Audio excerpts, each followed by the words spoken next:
linear equations. There's three formulas we're going to use. We're going to use slope-intercept, point-slope form, and then the slope formula. Slope-intercept we know is y equals mx plus b.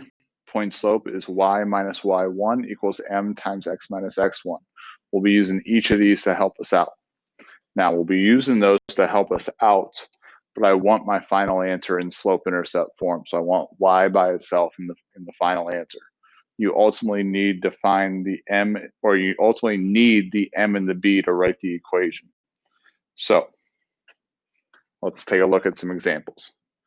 There'll be three scenarios of what we're given. This one, we're given the slope and the y-intercept, which are the m and the b. That's best case scenario. We have what we need. We use slope-intercept form because I want my answer in slope-intercept form. And we plug in the m and the b. In number one here, I have my m is 1/2, my b is -5. So guess what? We literally just plug those in, 1/2 x minus 5 for your b, and you're done. That's it. Now, number two, I have a slope, but then I have a point. The point is 0, 6. The point is special though. The point is the y-intercept. If you were to plot that, that'd be on the y-axis. So that means 6 is your b. If you know that's the y-intercept just by looking at that ordered pair, that makes this information very easy to write the equation.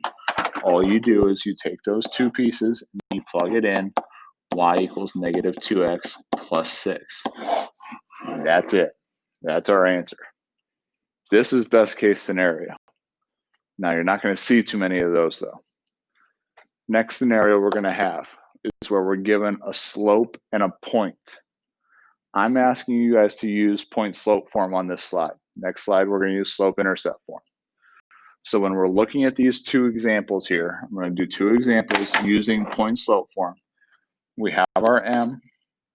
This point is x and y, but according to point-slope form, this is x1 and y1. So that means we're plugging in pieces into y1, m, and x1. So let's go ahead and plug those in. So what it looks like plugged in, it's y minus -3. So it's plus 3 equals your slope m2 times x minus x1, which is x minus 7.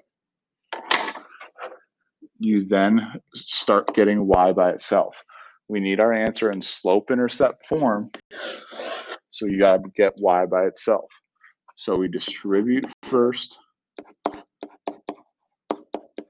2x minus 14 on that right side, and then all we have left to do is subtract 3. And we get y by itself. Get 2x minus 17 is the equation of this line. Now, the choice between the two forms is personal preference. I prefer point-slope form. That's why I started with it. You guys are going to have the option on the worksheet, so you make the call. Next one. We have a slope of -1/2, and we have a point at 6, 3. So that's your x1 and your y1. So we plug them in. Y minus 3 equals -1/2 times x minus 6. Distribute. Get -1/2 x. Negative times a negative is a positive. 1/2 of 6 is 3. I finish it out by adding 3 to the right side, and I get y equals -1/2 x plus 6. There's my equation of the line. That's using point-slope form. Next two examples, same stuff, same type of problems, same information given to us, a point and a slope. I'm just asking you to use slope-intercept form. So let's check that out. I have an m, I have an x, and a y, just like I did before. I have a y, an m, and an x to plug it into. I gotta find b. I gotta know what b is. So let's do that. plug them in where I see them. So it's 2 for y equals m. So -3 times x, which is -5, plus b. -3 times -5 is 15. Still equals 2. Subtract 15 from both sides. I get -13 equals b. So I have my b. I've had my m.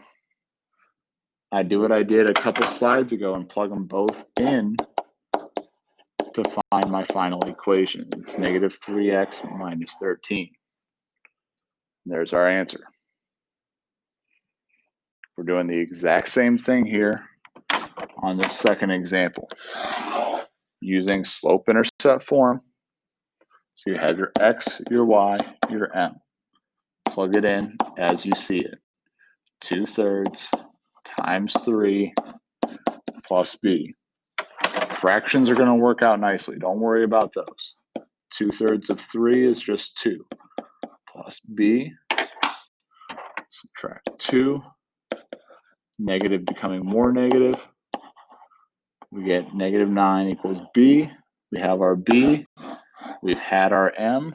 Put it all together to get your final answer of y equals 2/3 x minus 9. And there's your equation of that line.